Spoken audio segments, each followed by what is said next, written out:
Ya, pemirsa kembali di Market Review dan saya masih berbincang bersama Bapak Sarman Simanjorang, Ketua Umum DPD HIPI DKI Jakarta.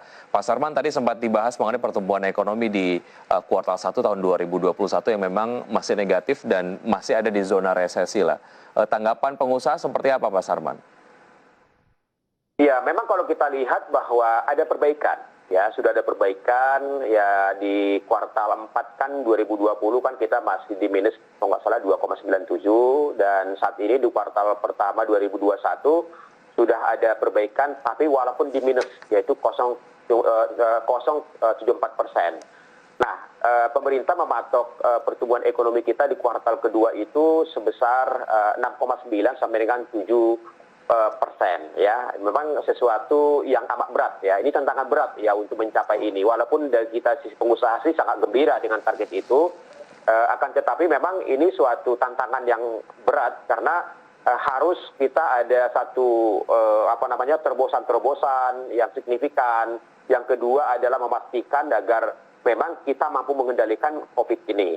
Karena nantinya kalau misalnya COVID itu bisa dikendalikan dan pemerintah memberlakukan lagi berbagai pembatasan-pembatasan yang sangat ketat, ya agak kita sangat pesimis angka 7% itu bisa tercapai gitu loh. Tapi minimal yang saya katakan tadi kan pertumbuhan ekonomi kita ini kan ada empat yang mendorong. Yang pertama adalah dari sisi konsumsi rumah tangga. Nah, konsumsi rumah tangga ini 60% menopang pertumbuhan ekonomi kita. Yang kedua investasi. Nah, investasi kita ini ya di samping untuk meningkatkan devisa kita, tapi yang penting juga adalah mampu menyediakan lapangan pekerjaan.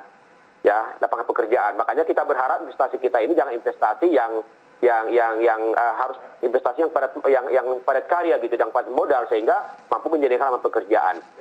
Nah, yang ketiga adalah ekspor impor. Nah, ini harus ditingkatkan lagi walaupun saat ini juga sudah ada perbaikan ya. Kemudian terakhir adalah belanja pemerintah. Nah, belanja pemerintah ini juga kan harus penyerapannya tepat waktu, kemudian juga tepat sasaran ya supaya mampu juga mendongkrak sektor-sektor yang lain.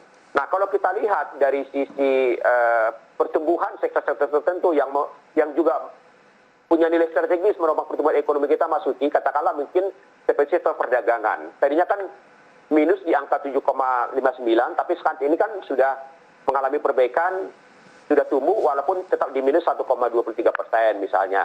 Industri olahan misalnya dari minus 6,18 menjadi minus 1,38% misalnya. Konstruksi ya yang tahun yang lalu sangat-sangat parah ya di minus 5,39, saat ini juga sudah di angka minus 0,79. Jadi memang ada perbaikan-perbaikan. Jadi kuncinya cuma satu, Mas Uki.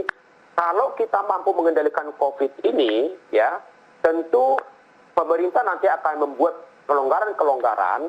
Nah, ini tentu juga nanti akan menggerakkan ekonomi kita. Karena terus terang saja sektor pariwisata yang katakanlah banyak memberikan kontribusi, ya sampai saat ini juga belum maksimal. Pusat hiburan sampai saat ini belum bisa buka, gitu loh. Hotel-hotel tingkat pengunjungnya juga masih belum normal, gitu kan. Jadi artinya kalau ini bisa diperbaiki, mudah-mudahan ya dengan kita mampu mengendalikan COVID ini, banyak kelonggaran-kelonggaran yang nantinya juga akan semakin membaik. Nah, tentu ini juga akan mampu menggerakkan ekonomi dan mudah-mudahan target 7% itu bisa tercapai gitu. Baik, satu pernyataan yang cukup menarik Pak Sarman yang disampaikan oleh Presiden Jokowi bahwa memang jika pertumbuhan ekonomi kita tidak sampai 7% di kuartal 2 tahun 2021, maka di kuartal ketiga kita akan kerepotan. Kalau melihat dari statementnya ini ada sense of urgency, kita harus mengejar pertumbuhan ekonomi di 7%. Melihat indikator-indikator yang ada, walaupun ada tadi mungkin disampaikan ini adalah menjadi sebuah tantangan yang cukup berat. Tapi ketika melihat statement dari Presiden Joko Widodo bahwa ada sense of urgency, ya nampaknya juga dari pemerintah akan banyak kemudian melakukan strategi-strategi agar gimana caranya di kuartal 2 ini kita sampai di 7%. Pendapat Anda seperti apa? Ya, jadi gini, bahwa pemerintah kan sudah membuat suatu target pertumbuhan ekonomi kita di 2021 itu antara 5 sampai 5,5%. Nah, sedangkan kita lihat pertumbuhan ekonomi kita di kuartal pertama itu kan masih terkontraksi di minus 0,74%.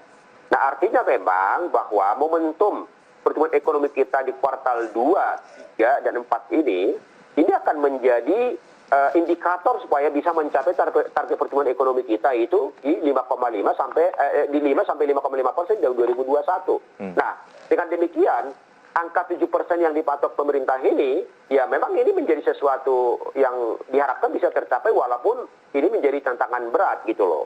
Ya makanya saya katakan tadi 4 ya indikator yang menjadi pertumbuhan ekonomi kita ini harus betul-betul dikelola dengan baik dan bisa tercapai. Contoh misalnya dari sisi target investasi di 2021 itu kan diperkirakan 900 triliun misalnya. Ini bisa nggak terrealisasi nih? Mudah-mudahan ini bisa terrealisasi dengan terobosan dari Kementerian Investasi misalnya. Kemudian bagaimana perbaikan dari sisi ekspor impor. Nah kemudian bagaimana belanja-belanja daripada pemerintah pusat, pemerintah daerah, ya supaya ini juga tepat sasaran, tepat waktu. Nah ini harus dikelola dengan baik. Jadi apa yang disampaikan oleh Pak Presiden, menurut hemat saya itu menjadi suatu tantangan bagi kita semuanya. Dan memang kalau untuk mencapai pertumbuhan ekonomi di 5,5 sampai 5,5% 2021, mau tidak mau kuartal kedua ini harus positif gitu loh, harus positif. Ya. Nah, dipatuh 7%. Nah, mudah-mudahan ini menjadi tantangan kita bersama lah ini. Ya. Dan yang paling penting tentunya saya yakin sekali teman-teman pengusaha siap untuk berkontribusi untuk mendukung pencapaian target dari pertumbuhan ekonomi di kuartal 2 yang 7%. Kita lihat sama-sama, tapi yang paling penting adalah kita optimis dulu ya Pak Sarman. Kita optimis Baik. dulu lah. Terima kasih Pak Sarman sudah bergabung bersama kami di Market Review. Sukses selalu untuk Anda, sehat selalu, sampai jumpa. Terima kasih Mas Wiki, salam sehat dan semangat selalu. Ya, baik. Dan bisa demikian perbincangan kami bersama Pak Sarman Simanjorang, Ketua Umum DPD HIPI DKI Jakarta. Tetap di tempat Anda saja, kami akan segera kembali dengan perbincangan mengenai bagaimana sebetulnya dampak pelarangan mudik terhadap operator jalan tol. Usai jeda berikut ini.